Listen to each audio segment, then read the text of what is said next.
As a horror fan, I love a good lost and hunted, deep in the woods story. Many movies have done it well, others, well, they tried, possibly. Here are some quick movie suggestions of deep woods horror films, and which ones are worth it. If they are not, I will attempt to offer some alternatives. I've only seen this one once, and it may be due for a rewatch, but I don't remember caring much for Willow Creek.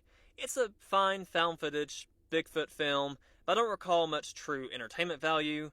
Many like this one though, so I could be wrong, but either way, I would recommend this one. It may be technically worse with the writing and the characters, but if you just want a fun, mindless Bigfoot film with better pacing, I enjoyed this one.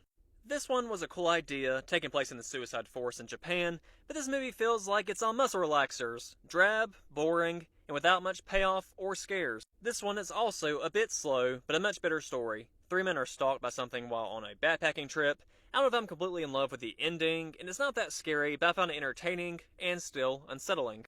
I was not a huge fan of Blair Witch 2016. The ending is mildly cool-ish, but I was pretty bored with this one as well, and I don't think it added much to the universe. This film, with these inbred killer hillbillies, is far from perfect, and the franchise rapidly declines from here, but if you want better pacing and more exciting kills, take a stab at this one.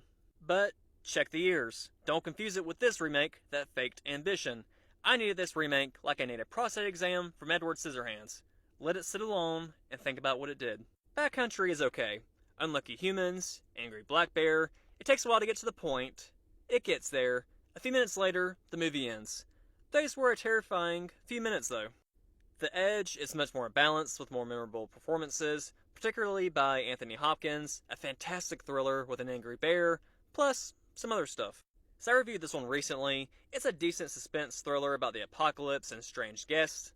Definitely a slow burn, but didn't leave much of an impact in the end. The Witch is similar in pacing, but with much more eerie sequences and more memorable casting, plus an ending that has stuck with me so much more.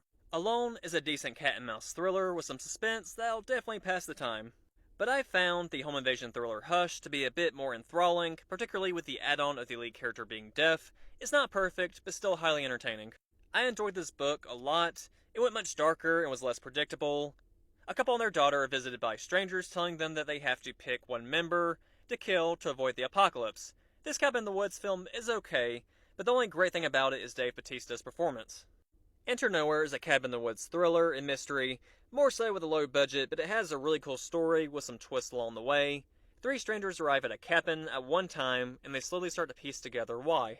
If you want a horror recommendation though, The Dark and the Wicked surprised me by how consistently unsettling it was. Two siblings return to a family farm to care for their dying father, and evil is taking it over. Ample scares that rarely started to feel cheap, and pacing that kept me on edge through the start of the closing credits. The Lodge was a bit of a disappointment to me. An almost stepmom is snowed in with her fiance's two kids, and bizarre events unfold. It's not bad, it just felt slow for the sake of being slow, with a story that never got much more interesting outside of its basic premise. Many have disagreed though. Incident in a Ghostland though was a happy, random pick of mine one day that I will always be thankful for. A mother and her two daughters meet at a house where they were attacked in 16 years prior, and strange things begin to happen. Intriguing story and effective tension. I'd recommend this to just about any horror fan.